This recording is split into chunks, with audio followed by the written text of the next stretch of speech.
그 내용을 중앙일보에 우리 최 기자님이 소개해 주시더라고요. 좀 우리 바다 공부 모임이 뭐 좋은 기능을 많이 한다 이렇게 생각이 들었습니다. 오늘 좀 행사 시작하도록 하겠습니다. 오늘 164강인데 박범진 경희대학교 교수님께서 우리가 해상 안보의 중요성에 대해서 또 말씀을 한번 해주실 겁니다. 최근에 외교 운하에서 우리 충분히 느껴가지고 그 이제 해군에도 상당히 나쁜 악영향을 미치고 있는데 그런 부분과 관련해서 우리 해군의 역할이 어떻게 돼야 될지에 대한 말씀을 한번 해주시고 발표 이제 기대합니다. 그리고 이제 평소에 우리 했듯이 좀 어, 뭐, 2주간에 있었던 저 활동도를 먼저 이야기한 다음에 그, 박범진 이제 교수님께서 제 2강을 뭐 시작해 주겠습니다. 미리 좀 말씀드리면 제가 오늘 어, 다른 일정이 있어갖고 좀 외부에 나와가지고 이제 좀 배 위에 있는데 혹시 뭐 제가 요 연결이 잘 안 되면 우리 최순 박사님께서 또 진행하도록 그렇게 하도록 하겠습니다. 미리 좀 양해의 말씀 구하고요. 자, 그럼 최순 박사님, 네. 2주간에 있었던 이야기 좀 해주시기 바랍니다. 네, 알겠습니다. 화면 공유하겠습니다.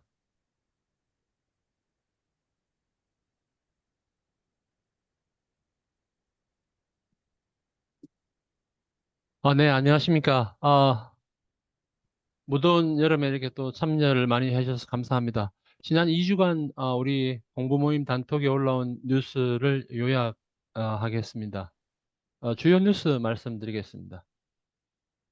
박범진 교수님이 제공해 주신 핵추진 잠수함 관련 뉴스인데요.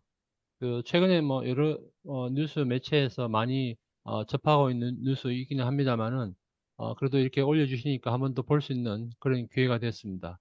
우리 해군은 현재 SMR을 탑재한 핵추진 잠수함 개발을 추진하고 있는 걸로 뉴스는 나왔습니다. 그래서 이 SMR 이 핵추진 잠수함은 2년에서 4년 주기로 연료를 교체를 해야 되는 그런 부분이 있고요. 그래서 여러 가지 우수한 자막 능력과 기동성으로 장기간 작전이 가능하다 이렇게 뉴스는 어, 전했습니다.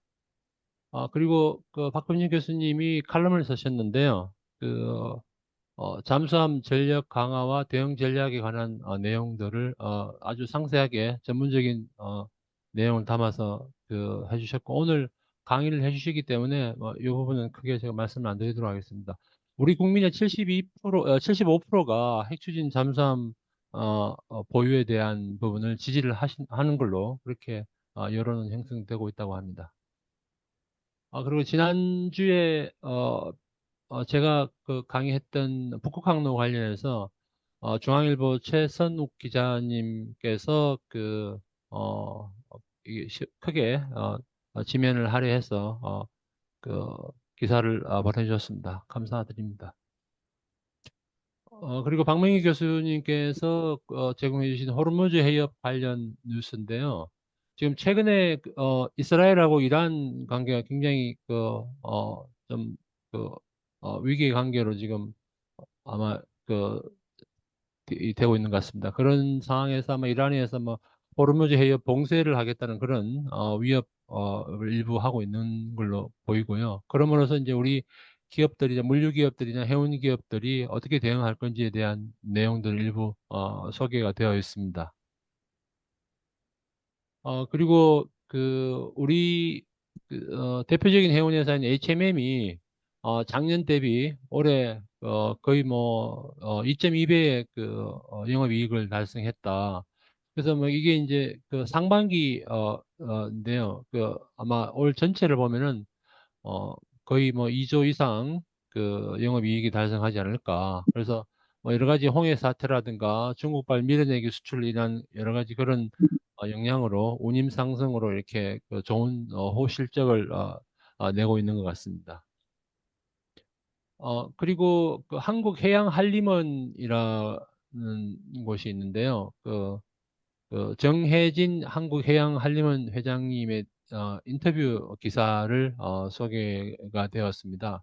그래서 한국해양한림원은 2021년에 설립되었고, 세계 최초의 해양 분야 한림원, 이렇게 말씀을 해주셨고, 앞으로 많은 연구와 그 호학 양성이 있을 걸로 이렇게 생각이 되어집니다. 그리고 그 한국 조선업계가 미국의 MRO 사업 진출을 한다는 소식이고요. 지난주에도 잠깐 얘기 있은 것 같은데 HD 한국해양조선도 아마 이 부분 이미 상당 부분 아마 진척이 있는 걸로 알고 있고요. 그래서 하나오션을 비롯해서 우리 조선업계가 상당히 발빠르게 아마 대응을 하고 있는 것 같습니다. 그래서 전 세계 MRO 시장의 규모는 해마다 이게 증가해서 미국 같은 경우에는 2029년에 무려 87조 원에 달하는 거대한 시장을 형성을 하고 있습니다. 그래서 이 MRO 시장에 관한 우리 단톡에서 매우 전문적인 논평을 해주신 우리 손희철 주한미군 미항만수송사령부 수송관리감독관이시고 한국인 책임자이신 손희철 님께서 전문적인 논평을 해주셨습니다. 이외에도 뭐 여러 기사에 많은 논평을 해주시고 계시는데요. 이 전문가의 논평이 우리에게 많은 공부가 되는 것 같습니다. 감사드립니다. 그리고 신현수 부회장님이 매우 철학적인 내용들을 저에게 소개를 해주셨고, 저도 덕분에 많은 공부를 다시 하고 있습니다. 그래서 이런 깊이 있는 내용들을 같이 공유해 주셔서 대단히 감사합니다. 그리고 김민영 교수님 여러 가지 칼럼을 내고 계신 중에 매경준치의 바다와 예측 가능성에 대한 최근 칼럼이 공유가 되었고요. 그래서 대항해 시대에는 이 미래를 예측하기가 상당히 어려웠고, 특히나 18세기에는 10척의 선박이 출항을 하면 7척만 이 항구에 돌아오는 그런 불확실성이 매우 많았는데, 지금은 그런 예측 가능한 시대에 우리가 살고 있고, 다만 이런 인력 확보가 매우 시급한 과제라고 말씀을 하셨습니다. 그리고 우리 수출 역분 컨테이너에 관한 중요성을 칼럼에서 말씀하셨는데요. 1960년대 이후에 물류혁명을 이끌어온 컨테이너가 하역비 절감이라든가 운임 하락, 후생정대에 많은 영향을 미치고 있고, 또 특히 컨테이너 운송 기업들은 해운업체들은 자기 선봉량의 1.5배에 달하는 컨테이너를 보유하고 있고, 최근 추세는 IoT 기술을 활용한 컨테이너 위치 추적 등 이런 기술들이 더 보강이 돼서 더욱 관리가 잘 되고 있다. 다만 우리가 사용하는 컨테이너 대부분이 95%가 중국에서 제작이 되다 보니까 이게 우리 이, 이 해운 산업의 안보에 이 문제가 있다. 그래서 우리 국내 자체 제작 역량을 강화해야 된다는 그런 말씀을 하셨습니다. 그리고 또 바다로 나가 국부 창출이라는 제목으로 칼럼을 주셨는데요.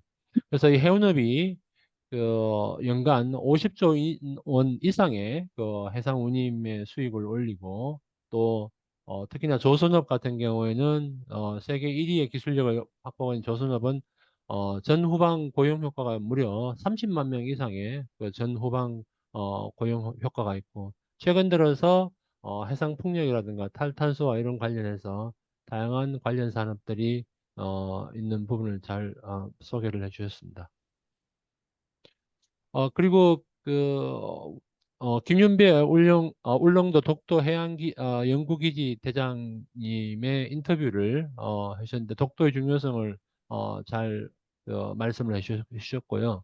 그래서 독도의 지역의 울릉도 지역의 수온 상승으로 오징어 자원 감소가 심각하다. 그리고 독도와 울릉도에 연결한 심층적인 연구가 좀 더 필요하다. 이런 부분들을 강조해 주셨습니다. 그래서 김현민 대표님이 일본 신문을 공유해 주셨는데요. 또 한국어로 이렇게 번역을 해서 우리 단톡에 올려주셨습니다.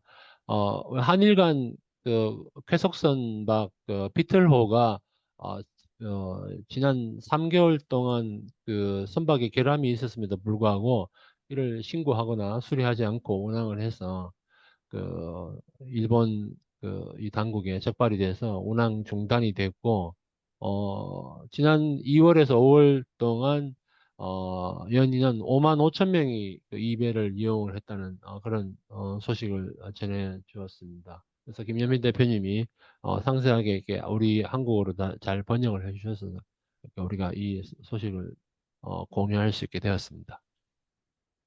그리고 이석행 대표님이 마린 클레임 컨설턴트로서의 소회 이렇게 지난 1987년부터 37년간 마린 클레임 컨설턴트로 이렇게 이 일을 해오시면서 여러 가지 경험을 압축해서 이렇게 소개를 해주셨습니다.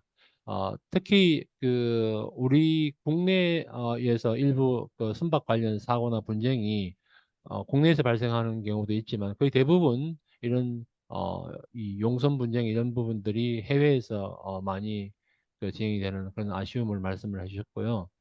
그리고 이제 국내 경우에는 선박 보험이나 P&I 보험 브로커로 지정된 경우에 한해서 무료로 컨설팅을 해주신다고 이렇게 또 말씀해 주셨습니다. 그래서 이건 참고를 하시면 아마 좋은 정보가 될 것 같습니다. 다음은 회원 정보 말씀드리겠습니다. 이미 공지가 한번 나갔습니다만 김희영 교수님이 이제 정년을 앞두고 계셔서 그래서 관련해서 제자분들이 아마 그 칼럼집을 수필집을 아마 준비를 하고 계신 것 같은데 어, 원고가 준비되시는 분들은 그 강동화 부장님에게 좀 보내주시면 좋을 것 같습니다. 그리고 고려대 그에서 그 해상법 연구센터에서 8월 26일 날 다음 주 월요일입니다. 그 해상 풍력 산업 이해를 위한 워크숍이 있는데요. 어, 그 관심 있으신 분들은 적극적인 참여를 하시면 많은 공부가 될 것 같습니다. 그리고 8월 30일 고려대학 법학전문대학 CJ 법학관에서 동아시아 해상법 포럼이 있다는 소식을 전해드립니다. 그래서 이 내용들은 모두 우리 단톡 공부 단톡방에 다 올라와 있는 내용들이니까요. 혹시 이 자료가 필요하신 분들은 제게 말씀해 주시면 따로 또 제공해 드리겠습니다. 네, 이상으로 지난 2주간 소식을 요약해서 전해드렸습니다. 감사합니다. 네, 감사합니다.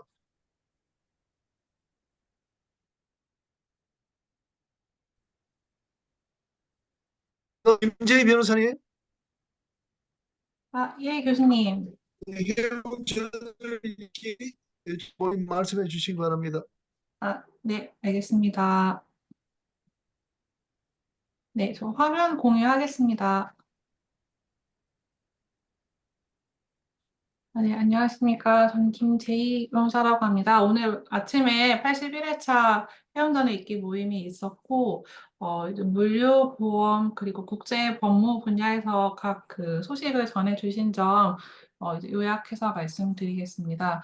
그 저번 모임에서 저희가 다뤘던 그 8월 초에 중국에서 양민해운 선박 그 컨테이너 폭발 사고가 있었다는 점을 전했는데요. 이제 그거 관련해서 몇 가지 좀 전해드릴 뉴스가 있었습니다. 일단 최근에 HMM에서 컨테이너선 위험물 목록 2차 개정판을 공개를 했는데 그 내용을 살펴보면 원래 1차 목록이 있었는데 거기에 이제 원래 없었던 중국산 유기 과산 화물이라는 그 화물을 이제 포함을 시켰고 이제 리튬 배터리 운송도 이제 좀 제한한다라는 내용을 좀 포함을 시켰습니다. 이제 특히할 사항은 이제 아리셀에서 제조된 그 배터리는 이제 컨테이너 화물 운송을 금지를 한다는 내용이 있다라고 하고, 다만 이제 통풍구가 있는 냉동 컨테이너와 이제 그 가판적 선적만 이제 허용한다라는 내용이 있다고 합니다. 아울러 이제 중고와 폐배터리는 운송을 금지를 하고, 그러니까 HMM 기준으로, 그리고 새 배터리만 허용한다는 내용이 있다고 하는데, 제가 이 자료를 받아서요. 잠시만요. 저희 기사에 나왔던 내용입니다. 그 이제 인터넷에 이제 보도 자료가 있었는데 아마 그 목록을 캡처를 해서 기사에 올리신 것 같은데 여기 보면은 리튬 배터리가 목록에 포함이 되면서 이제 RSL 제조된 배터리는 금지를 한다고 하고, 이제 리퍼 컨테이너 혹은 이제 온덱 운송만 이제 온리로 이제 억셉터블 한다라는 내용이 있다라고 하고, 네. 이제 그 중고 배터리하고 폐 배터리는 이제 프로히비트 하되 새 배터리만 자기들은 이제 운송을 하겠다라는 일종의 지침을 마련을 한 듯 하고요. 이제 화주들은 이 내용을 체크를 해서 예체면 선박의 선적을 유의할 필요가 있는 것 같습니다.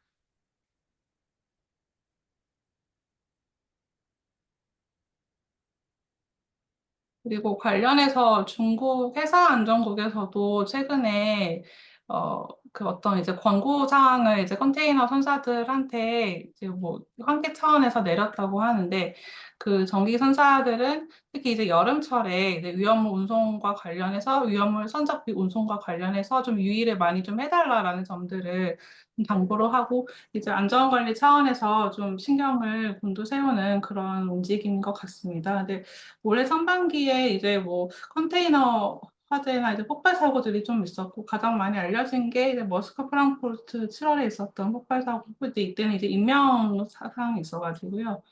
이게 좀 많이 알려졌고 또 이제 8월 9일에 있었던 아까 말씀드린 이제 YM 모빌리티 폭발 사고는 어 네, 아무래도 이제 중국이다 보니까 이제 국내 화수나 아니면 이제 다른 선사들의 화물도 이제 피해를 입을 수가 있어서 그 점도 이제 많은 분들이 좀 지켜보셨던 것 같습니다.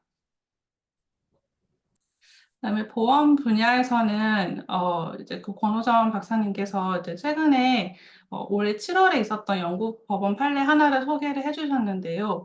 그 배경이 된 게 2019년에 솔로몬 트레이더라는 선박이 이제 솔로몬 제도에서 이제 자초가 되고 이제 유료가 유출된 사고가 있었습니다. 근데 저희 선주 B&I 보험사 KPI여가지고 이제 그 담당자분들도 이렇게 출장 나가시고 했던 기억이 있는데요. 이제 선주 회사가 있고 선주 보험자가 있고 또 정기 용선자가 있고 또 정기 용선자가 보험자가 있었는데 이제 MS 암린이라는 회사입니다. 죄송합니다. 근데 이제 정기용 선장은 2021년 청산을 했고요. 이제 관련해서 이제 홍콩 중재가 2023년 중재 판정이 있었는데, 이제 아무래도 정기용 선자의 어떤 문항상 책임이 인정되었던 모양이고, 그렇기 때문에 이제 선주하고, 이제 그 유류 제거나 이제 기타 비용을 지불했던 그 선주와 그 KPNI가 정기용 선자 BMC를 상대로 4,700만 불 상당의 배상 책임을 청구를 했습니다. 아마 코리아 P&I는 자신이 지급한 보험금에 대해서 직접 청구를 한 것 같고, 손주는 보험금으로 커버되지 않은 부분을 이제 청구를 한 것 같은데, 뭐 자세한 중재 판정의 자세한 내용은 뭐 판결문에 나오지 않는 것 같습니다. 어쨌든 이 사고에 있어서 정기 운선자의 책임이 인정이 되었으니, 이제 정기 운선자의 보험자는 자기가 이제 보험금을 이제 지급을 해야 될 것인가에 대해서 당연히 살펴볼 수밖에 없을 것 같습니다. 그래서 2022년에 그 MS 암린이 본인의 피보험자가 이제 배상 책임을 지게 되었지만 어쨌든 이 중재 판정에 따라서 BMC가 아직 이 선주나 코리아 KPI한테 배상을 하지는 않은 것 같습니다. 그래서 MS 암린이 이제 선지급 항변이라는 것을 이제 내세우면서 나는 이제 선주나 상대로 이제 보험금을 이제 지급할 책임 없다라는 취지의 소송을 하고 네, 그게 2020년에 시작이 돼서 작년에 이제 이렇게 판결이 선고가 된 것 같습니다. 근데 이제 MS 암린의 주장으로는 이제 영국 법상 선지급 항변이라는 것이 있는데 이 선지급 항변은 피보험자가 먼저 선지급을 해야 내가 이제 보험금을 지급을 할 수 있다라는 취지고 당연히 이제 P&I 폴리시나 이제 보험 약관에 선지급 항변이 인정이 되기 때문에 그 영국 법상으로 인정이 되기 때문에 나는 이제 BMC가 선지급하지 않는 이상 보험금을 지급을 할 수 없다라는 취지로 주장을 했었다고 합니다. 근데 이제 선주나 KPI 입장에서는 BMC는 중재 판정을 받았고 중재 판정에 보면 배상 책임을 부담하도록 되어 있으므로 좀 부당하다 이렇게 주장을 했었던 것 같습니다. 네, 뭐 영국 법원 입장에서는 아무래도 아직은 법리상 선지급 항변이 특히 이제 P&R 보험에서는 이제 유효하다라는 것이 법리이기 때문에 뭐 좀 다소 부당한 측면이 있다 하더라도 이 뮤추얼 보험의 특징을 고려해서 현지급 환급의 유효성은 여전히 인정이 되어야 된다라는 취지로 판결을 선고를 했고, 네, 어, 아마 뭐 항소를 하지 않을까 싶은데, 네, 일단은 지금 1심 판단이 이렇게 내려졌다고 합니다. 그다음에 국제법무 분야에선 또 이제 소송 관련해서 몇 가지 이야기를 해주셨는데요. 이제 최근에 이제 대한민국이 관련되어 있는 소송 하나와 이제 그 ICC 중재가 있다고 합니다.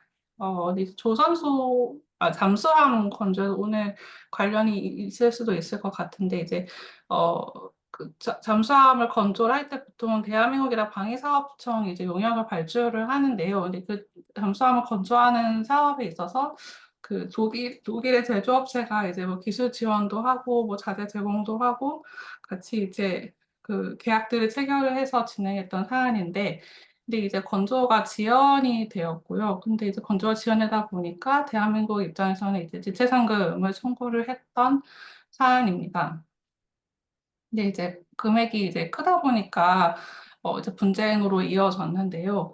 그 이제 국내 조선소하고 대한민국 사이의 소송에서는 결론적으로는 이제 지체상금이 감액이 되었습니다. 우리 감액이 잘 되지는 않는데 이 사안에서는 좀 그 특수한 사정들이 좀 있었다고 하고요.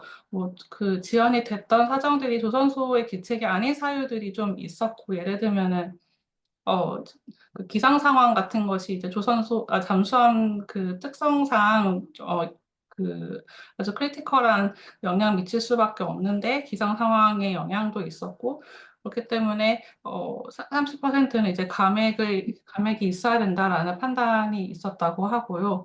근데 그거와 같이 또 이제 독일 제조업체도 이제 연관이 되어 있으니까, 독일 제조업체도 이제 지체상금을 좀 감액할 것인가 아니면 그대로 청구하는 것이 타당한 것인가에 대해서도 이제 별도로 또 중재가 이루어지고 있다고 합니다. 네, 오늘 공부한 내용은 여기까지입니다, 교수님. 네네, 수고하셨습니다. 감사합니다.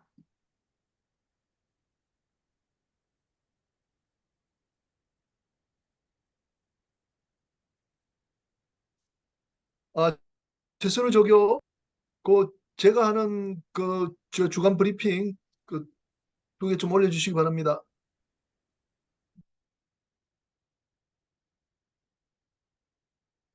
미리 좀 말씀드리면요. 우리나라에서 지금 뭐 해법 열심히 하는 뭐 단체나 연구소가 한국해법학회 그리고 해사법학회 우리 고려대학교 해상법연구센터가 있습니다. 마침 그 다음 주에 월요일 날은 이제 그 고려대학교 해상법연구센터가 워크숍을 하고 또 이제 이틀 전에 한국해법학회가 그 판례 연구회를 했습니다. 네, 그리고 또 어제 부산에서 해사법학회가 또 학예 공동 학술 세미나를 했고요. 예, 그래서 지난 목요일부터 이제 그런 학회 활동이 세 개가 있었습니다. 해법학회, 그다음에 해사법학회, 그다음에 해상법 연구센터 이렇게 이제 연결이 또 돼 있고, 그다음 이제 그 8월 30일, 31일 날 고려대학에서 하는 큰 행사인 동아시아 해상법 포럼이 있어가지고 요걸 이제 합쳐가지고 하면은 해상법 주관이 되겠다 이렇게 생각이 들어서 해법학회, 해사법학회, 고려대학교 해상법연구센터 이걸 이제 2024년 한국 그 메리타임 로우 위크 이렇게 크게 이름을 붙여가지고 뭐 홍보도 하고 좀 해법의 중요성을 강조하도록 그렇게 하고 있습니다. 네. 그래서 다음 월요일 날 해상 풍력 발전에 대한 워크숍을 고려대학에서 오후 2시부터 하니까 많은 참석 바라고요. 네, 그다음에 여기 그 해상법 주간 브리핑조 116호인데 요 화물 선치 보증장이라는 게 있는데 이거 뭐 좀 어려운 내용이라 가지고 좀 넘어가도록 하겠습니다. 예, 그다음요.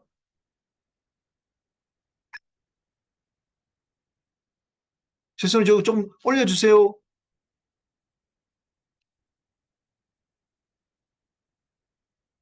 실수는 저기 좀 올려주실래요? 예.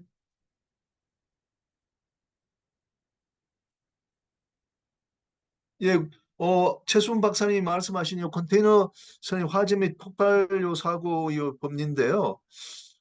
이게 이제 일단 컨테이너에서 폭발 사고가 일어나면은 주위에 있는 컨테이너 박스들이 또 손상을 입을 게 아닙니까? 그럼 화주들은 일단 운송인에게 이제 손해배상 청구를 하게 되거든요. 그리고 또 운송인은 그 폭발이 난 이제 그 운송물 그 이제 소유자에 대해서 이제 불법행위 청구를 이제 구상 형태로 이제 하게 되는데, 이게 그 우리나라 법리는 아직도 이제 과실 책임이 원칙이기 때문에 이제 과실이 있음을 자꾸만 입증을 이제 운송인 측이 이제 위험을 제공한 컨테이너 박스의 소유자에 대한 그런 불법의 과실을 자꾸 입증을 해야 되는 어려움이 있습니다. 그런데 외국과 같은 경우에는 이 위험화물을 실었다면은 이제 무과실 책임을 부담하는, 그러니까 사고가 났다면 무조건 하고 책임을 지는 그런 형태인데, 이제 우리가 그걸 따와야 되겠다라는 취지로 이렇게 말씀을 드렸고, 그다음에 이거 위험물에 대한 이제 고지 의무가 이제 일본도 이번에 규정에 넣었고, 그다음에 그 로텔담 규칙에서는 들어 있거든요. 그래도 우리도 위험물에 대한 고지 의무를 이제 상법에 이제 강행적으로 넣어야 되겠다라는 취지의 말씀을 드렸습니다.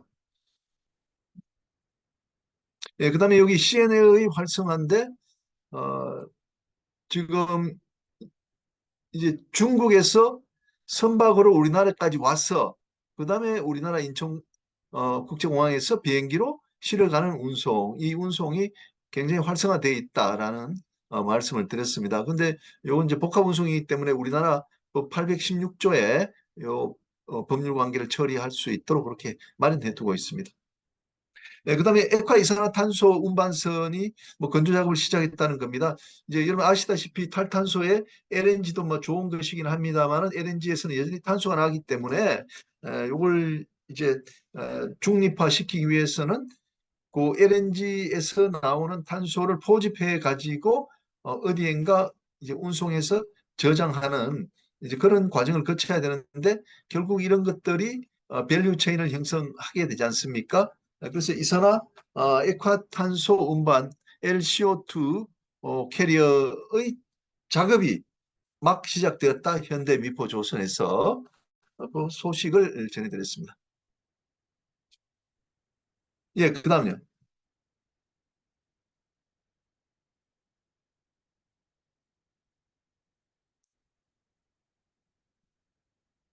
예, 나머지 하나 더 보내주실래요?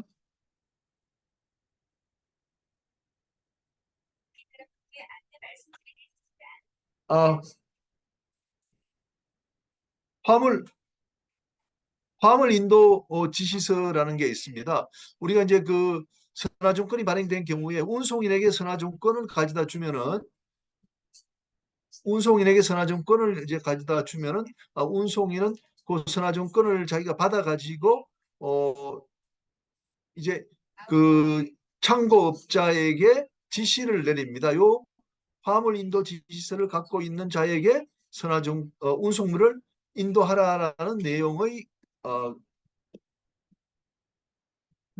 서면을 제시합니다. 다시 말씀드리면은 선화증권이라는 게 이제 운송물과 교환해서 어, 그 운송물 인도가 이루어지도록 하는 것이거든요.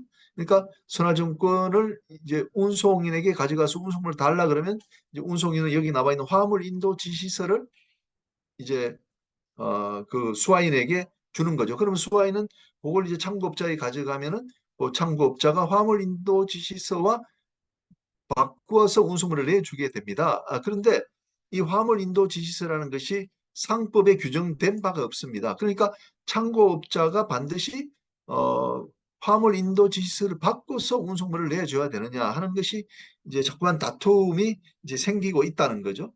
그래서 평택과 같은 경우에는 인도 지시서를 받고 운송물을 넘겨줄 의무가 그 이제 상관서 법으로 존재한다고 대법원이 제시한 바가 있습니다. 그래서 제가 인도 지시서를 좀 명확하게 해야 되겠다라는 취지의 그런 내용을 적었습니다. 예, 그다음요. 3대 기국이 넘어가고요. 컨테이너 신조 발주. 예, 여기 완화에 대해서 좀 설명을 했는데요. 여러분 알다시피 완화이는 그 이제 3대 얼라이언스에 속해 있지 않기 때문에 자기 스스로가 이제 전체 운송을 하는 자이거든요. 그런데 3대 얼라이언스에 소속된 그 선사들은 예를 들어서 HMM의 배가 운항에 종사되고 있다 하더라도 거기에는 뭐 양명의 화물이 실릴 수가 있다는 거죠. 그러니까 배 한 척에는 운송인이 여러 명일 수가 있다는 겁니다. 그러나 이제 완화이처럼 단독 운항을 할 때는 한 사람만의 운송인이 있다. 그러니까 선화증권이 이제 한 사람의 운송인만 선화증권을 발행한다. 이렇게 보시면 될 것 같습니다. 자, 그다음에 네 번째 중요한 건데요. 미국의 선주 책임 제한 제도 이 개정안이 나왔습니다. 아시다시피 그 이제 미국의 달리오 사건, 그 사건에서 책임 제한이 너무 많이 되기 때문에 미국에서 이제 불평을 갖고 있는데 여기 지금 게라맨디라는 그 하원 의원이 그 제시한 바에 따르면은 외국 선박이 미국 가서 사고를 냈을 때 그 책임 제한 액수는 현재 그 선박하고 화물 가치 10배까지 그 계산하도록 그렇게 되어 있습니다. 그러니까 지금보다도 책임 제한 액수가 많이 올라간죠. 지금은 이제 선박과 화물 자체의 가치인데 최대 10배까지로 인상이 되었다. 이렇게 볼 수가 있습니다. 그리고 이것을 이제 소급해 가지고 달리오 사고에도 이걸 적용하려고 합니다. 자, 그다음에 GPS 위치 에러가 사고에 연결될 수 있다 그랬는데요. 우리가 GPS는 인공위성을 통한 위치 측정 장치인데 그 몇 년 전에 일어났던 호주 사건에서 아차 사고입니다. 아차 사고에서 그 원래 한 2,500m 정도 떨어져야 될 1,500m 떨어져야 될 곳을 GPS가 잘못해가지고 배를 200m까지 접근하도록 했다 이거죠. 그래서 큰 사고가 날 뻔했다라는 이야기입니다. 그래서 우리가 GPS에도 GPS가 사고가 나지 않도록 조심해야 되겠다는 이야기입니다. 예, 이상입니다. 자, 그럼 지금부터